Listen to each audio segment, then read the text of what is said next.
Friends, आप सभी का स्वागत है हमारे YouTube चैनल पर। और मेरा नाम विशाल है और आज मैं आपको पॉलिटिकल साइंस की क्लास कराने वाला हूं, जो हमारी पहली क्लास है। और हमारे टॉपिक का नाम है शीत युद्ध का दौर, यानी कि कोल्ड वॉर एरा। जैसे कि हम सभी ने कोल्ड वॉर एरा के बारे में आप लोगों ने पढ़ा होगा या सुना होगा कि भाई कोल्ड वॉर एरा क्या है।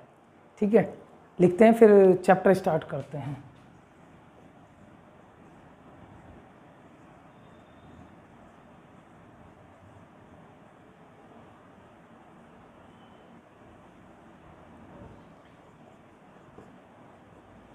शीत युद्ध का दौर। शीत युद्ध का दौर यानी कि अक्सर जब हमें किसी चीज़ की नॉलेज होती नहीं है तो हमें ऐसा लगता है कि जो वो वर्ड है, जैसा उसका वर्ड है, सिर्फ हम उसका मीन्स निकालते हैं, उसका अर्थ निकालते हैं कि इसका अर्थ क्या होगा। जैसे कि हमारे सामने एक वर्ड लिखा हुआ है शीत युद्ध।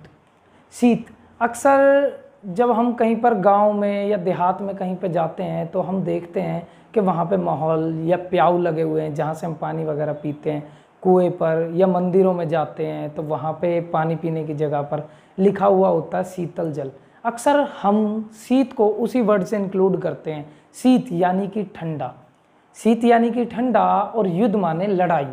तो अक्सर हम ऐसा सोचते हैं कि ये वो युद्ध है जो सर्दियों में लड़ा गया है या ठंडों में लड़ा गया है, लेकिन ऐसा नहीं है। शीत युद्ध का जो अर्थ है, शीत युद्ध का अर्थ है शीत माने ठंडा, यानी कि ऐसा युद्ध जो युद्ध की संभावना तो बनी पर युद्ध नहीं हुआ। सिर्फ विचारों में युद्ध होना, सिर्फ विचारों में युद्ध होना, रक्त रंजित ना होकर के विचारधाराओं में युद्ध होना ही शीत युद्ध है। तो इस शीत का अर्थ है कि भाई सिर्फ विचार में कोई संघर्ष और तनाव होगा, रक्त रंजित नहीं होंगे, यानी कि डायरेक्टली लड़ाई नहीं होगी, डायरेक्टली झगड़ा नहीं होगा, सिर्फ विचारों में ही युद्ध होगा। उसको हम क्या कहेंगे? शीत युद्ध। इसकी डेफिनेशन कुछ ऐसे होती है, रक्त रंजित ना होकर के विचारधाराओं में युद्ध होना शीत युद्ध कहलाता है। दो महाशक्तियों के मध्य तनाव तथा संघर्ष की स्थिति होना शीत युद्ध कहलाता है। दो डेफिनेशन इसकी कुछ ये होती हैं कि भाई शीत युद्ध का अर्थ क्या होगा और शीत युद्ध का मतलब क्या है। जैसे कि आप लोग जानते हैं दौर, इस टाइम एक दौर चल रहा है जिसे हम सभी ने जाना है और उससे काफ़ी कुछ अनुभव प्राप्त किया है। जैसे कि अभी एक दौर चला, कौन सा काल चल रहा था अभी? कोरोना काल। कोरोना काल, कोरोना का दौर, यानी कि ये वो दौर था जिस समय शीत युद्ध चल रहा था, यानी कि 1945 से 1990 तक। ये वो दौर था जब शीत युद्ध चल रहा था, इसीलिए इस एक लंबे दौर को शीत युद्ध का दौर कहा गया। और इसे हमारी पॉलिटिकल साइंस यानी कि समकालीन विश्व में राजनीति, जो हमारी फर्स्ट बुक है, उसका फर्स्ट चैप्टर बनाया गया। क्योंकि बच्चों, ज़्यादातर बच्चे ऐसा करते हैं कि पढ़ाई में इंटरेस्ट नहीं है या किसी भी चीज़ में, वो अपने बेसिक पॉइंट्स को छोड़ देते हैं। वैसे ही मैं जानता हूँ कि भाई, मुझे लगता है कि जो शीत युद्ध हमारा चैप्टर है वो हमारी पूरी बुक यानी कि समकालीन विश्व राजनीति, पूरे विश्व की राजनीति का बेसिक पॉइंट है, जहाँ से हमारे विश्व की राजनीति शुरू होती है। वो क्या है? शीत युद्ध का दौर, फर्स्ट चैप्टर। अब हम बात करेंगे कि शीत युद्ध हुआ कैसे। शीत युद्ध होने की ऐसी क्या समीकरण बने जो विश्व में, विश्व राजनीति में इतनी लंबी वर्चस्व की लड़ाई चली, जिसने पूरे विश्व का नक्शा ही बदल दिया। जैसे कि आज हम देखते हैं सभी कंट्रियां अलग अलग हैं और कंट्रियों में अलग अलग अर्थव्यवस्था, अलग अलग विचारधाराएं इंक्लूड हैं। 1945 से पहले ऐसा नहीं था। 1945 से पहले जो देश हैं वो उपनिवेश हुआ करते थे, यानी कि कॉलोनीज़ हुआ करती थी किसी बड़ी कंट्री की। जैसे कि ब्रिटेन, अमेरिका जैसे देश भी ब्रिटेन की कॉलोनीज़ रहे हैं। हमारा इंडिया ब्रिटेन की कॉलोनी रहा है। तो उस टाइम पे दो विचारधाराएं मोस्ट पॉपुलर चल रही थी शीत युद्ध के टाइम पे। वो विचारधाराएं, एक पूंजीवाद, एक साम्यवाद, दो विचारधाराएं थी। दौर था 1945। हम बात करते हैं विश्व में पहला फर्स्ट वर्ल्ड वॉर जो हुआ वो 1914 से 1918 तक चला। पहला वर्ल्ड वॉर ख़त्म हुआ। पहले वर्ल्ड वॉर के बाद ऐसी संभावना बनाई गई, ऐसी संभावना हुई कि भाई अब काफ़ी लंबे टाइम तक कोई विश्व में युद्ध नहीं होने वाला है, क्योंकि उस युद्ध में इतनी जनहानि धन हानि हुई। उससे यह संभावना लगाई जा रही थी कि काफ़ी लंबे समय तक अब कोई युद्ध नहीं होगा। लेकिन सभी विद्वानों की संभावनाएं गलत होती नज़र आ रही थी, क्योंकि जिन कंट्रियों पर फर्स्ट वर्ल्ड वॉर में ज़्यादा कर थोपे गए थे, टैक्सेस लगाए गए थे, उन सब में कहीं ना कहीं विरोध पनप रहा था। आपने एक तानाशाह का नाम सुना होगा, अक्सर उसका नाम सुनते हैं। जब कोई भी टीचर या कोई भी व्यक्ति घर में, फादर या कोई भी थोड़ा सा स्ट्रिक्ट टाइप का लगता है तो हम उसे अक्सर हिटलर बोल देते हैं। उस समय हिटलर जो है वो जर्मनी का शासक तानाशाह हुआ करता था, जिसका लोकतंत्र में कोई विश्वास ही नहीं था। वो लोकतंत्र को एक गलत साधन मानता था राजनीति का, तो वो तानाशाही को ज़्यादा महत्व देता था। तो ये वही थे। सेकेंड वर्ल्ड वॉर जो है हमारा, वो 1939 से स्टार्ट हुआ और 1945 तक चला। 1945 तक चला। 1939 जो था, 1939 में हिटलर यानी कि जर्मनी, इटली और जापान, ये 3 कंट्रियां थी जिन्हें धुरी राष्ट्र कहा जाता था। क्या कहा जाता था? धुरी राष्ट्र। धुरी राष्ट्र इनको इसलिए कहा जाता था क्योंकि ये अक्ष शक्तियां थी। सभी जो अक्ष शक्तियां धुरी राष्ट्रों के साथ जुड़े हुए थे उन्हें धुरी राष्ट्र बोला जा रहा था। तो ये तीनों कंट्रियां थी, जर्मनी, इटली, जापान। वहीं दूसरी तरफ था मित्र राष्ट्र, एक ग्रुप मित्र राष्ट्र जिसमें अमेरिका और यूएसएसआर यानी कि रूस और फ्रांस और ब्रिटेन, ये 4 कंट्रियां उसमें थी। इन सभी के बीच में सेकेंड वर्ल्ड वॉर हुआ, जो घमासान युद्ध था 1939 से 1945। ये युद्ध चला और धीरे धीरे जर्मनी और इटली ने अपने घुटने टेक दिए। जून तक वो हार मान चुके थे, जर्मनी और इटली, और वो हार मान करके युद्ध से हट गए। लेकिन जापान घुटने टेकने ही वाला था, हार मानने ही वाला था, तभी अमेरिका ने जापान के 2 शहर हिरोशिमा और नागासाकी 6 अगस्त 1945 और 9 अगस्त 1945। 6 अगस्त 1945 को हिरोशिमा पर लिटिल बॉय नाम का 15 टन का एक परमाणु बम गिरा दिया।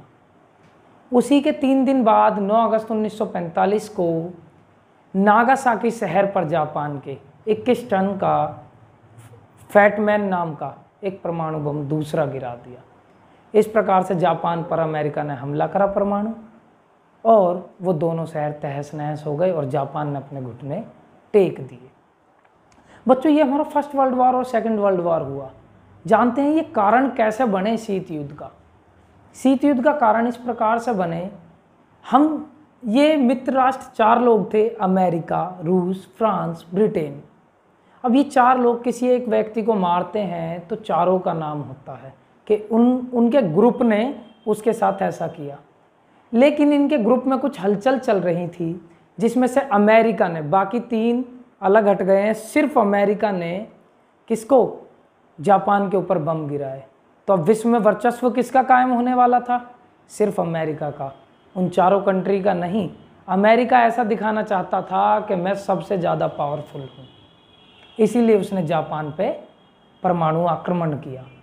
और ऐसा हुआ तो भाई वो अपना वर्चस्व दिखाना चाहता था। वहीं से ही वर्चस्व की लड़ाई शुरू हुई। वो शुरू हुई अमेरिका और सोवियत संघ दोनों के बीच में मनमुटाव हुआ। क्यों? क्योंकि ये ऐसी बात सोवियत संघ को भी नहीं पता थी, और सोवियत संघ ने इस चीज़ का विरोध करा कि जापान जब घुटने टेकने वाला था, हार मानने वाला था, तो उसके ऊपर हमें परमाणु हमला नहीं करना था। तो एक कारण तो बच्चों, 2 कारण तो ये हुए, first world war, second world war, शीत युद्ध के। फिर कहीं ना कहीं शीत युद्ध होने का ये भी कारण था कि जो महाशक्तियाँ थी, जो मित्र राष्ट्र था, उसमें होड़ लगी थी कि भाई मैं सबसे ज़्यादा पावरफुल हूँ, मैं सबसे ज़्यादा पावरफुल हूँ, मैं सबसे ज़्यादा बड़ा हूँ, और मैं पूरे विश्व पे अपना वर्चस्व कायम कर सकता हूँ। पहला तो ये था कि भाई अपने आप को बड़ा बनाने की कोशिश की, इसीलिए शीत युद्ध हुआ। दूसरा कारण ये रहा भाई प्रतिस्पर्धा, दोनों के बीच में कंपटीशन था कि भाई कंपटीशन इसीलिए था, वर्चस्व की लड़ाई थी। थर्ड पॉइंट जो है हमारा कि भाई वर्चस्व की लड़ाई, दोनों चाहते थे कि किसका वर्चस्व कायम हो। वर्चस्व का अर्थ होता है दबदबा, यानी कि किसी जगह पर अपना दबदबा बनाना, वहाँ पे उसी का नाम चलना। जैसे कि आपने देखा होगा सेकेंड वर्ल्ड वॉर के बाद शीत युद्ध के टाइम पे अमेरिका का वर्चस्व विश्व में कायम हुआ। आज भी अगर आप लोगों से बात की जाए तो आज भी कई बच्चे, अगर मैं पूछूं कि आप लोग अमेरिका जाना चाहते हो, हाँ, अपने इंडिया से ज़्यादा प्रायोरिटी अमेरिका को दे देते हैं कि भाई हाँ, हमारा अमेरिका जो है वो बहुत ज़्यादा पॉपुलर है, पावरफुल है, ऐसा लगता है। तो ये वही था कि भाई वर्चस्व की लड़ाई थी, अमेरिका अपने आप को बड़ा दिखाना चाहता था, इसी वजह से विश्व में शीत युद्ध हुआ। जैसे कि भी हमने जाना शीत युद्ध के बारे में जाना, हमारा फर्स्ट टॉपिक था, और सेकंड टॉपिक हमने करा शीत युद्ध के कारण कि किस प्रकार से शीत युद्ध हुआ, क्या कारण बने, क्या वजह थी शीत युद्ध होने की। अब उसी के साथ हम शीत युद्ध का एक कारण, एक चरम बिंदु जानने की कोशिश करते हैं, जो हमारी बुक में सबसे पहला टॉपिक है। टॉपिक का नाम है क्यूबा मिसाइल संकट।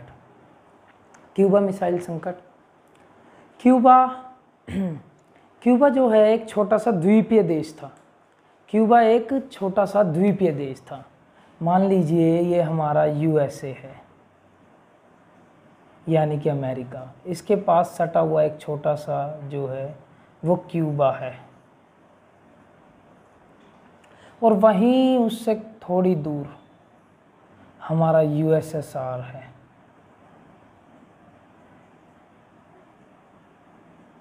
सोवियत संघ। सोवियत संघ, यूएस के राष्ट्रपति हुआ करते थे उस समय जॉन एफ कैनेडी, और वहीं क्यूबा के राष्ट्रपति हुआ करते थे फिदेल कास्त्रो, और यहाँ पर थे निकिता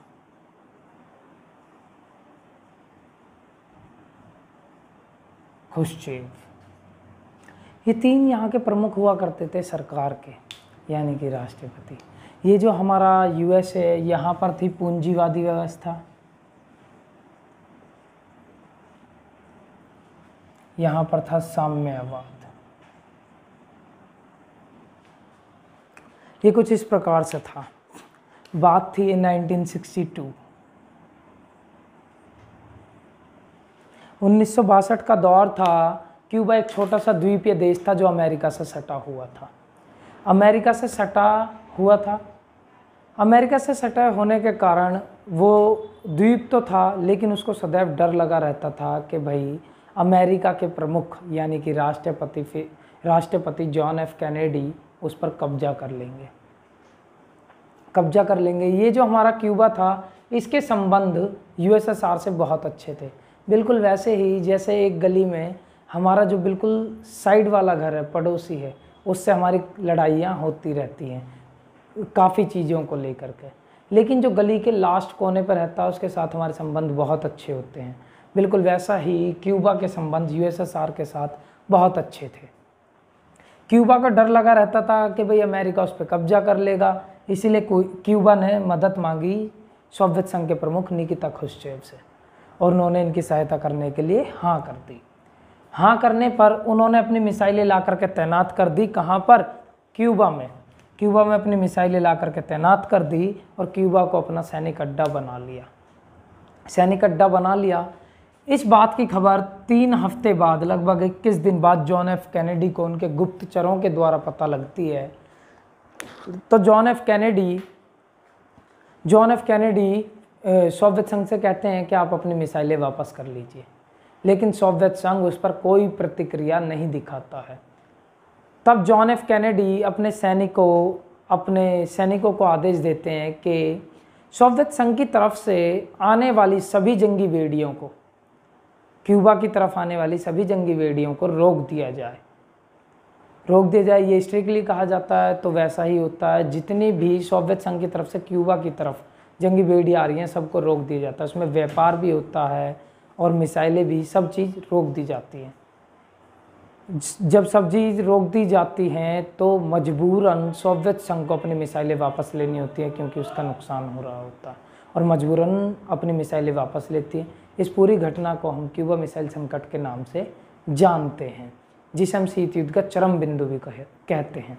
बच्चों, एक टॉपिक जो क्यूबा मिसाइल संकट है, इसमें देखना कि भाई जो क्यूबा है उसको किस बात का डर है अमेरिका से। उसको सिर्फ एक ही बात का डर था, क्योंकि क्यूबा में पहले बतिस्ता नाम के व्यक्ति का शासन हुआ करता था जो अमेरिका को सपोर्ट करता था। बतिस्ता, WWE वाला नहीं, ठीक है। तो इसका शासन हुआ करता था और ये अमेरिका को सपोर्ट करता था। लेकिन फिदेल कास्त्रो की मदद सोवियत संघ ने की और यहाँ पे कौन सा शासन आ गया? साम्यवादी शासन आ गया। साम्यवादी शासन आ गया, इसीलिए फिदेल कास्त्रो को डर रहता था कि भाई अमेरिका उस पर आक्रमण कर देगा और उसका तख्ता पलट कर देगा। आई थिंक आप सब समझे होंगे, यही है पूरा क्यूबा मिसाइल संकट, जिस पे 6 नंबर का क्वेश्चन आता है और एक इम्पोर्टेंट क्वेश्चन बनता है इस पर। ठीक है, आज का टॉपिक यहीं ख़त्म करते हैं। ओके, धन्यवाद।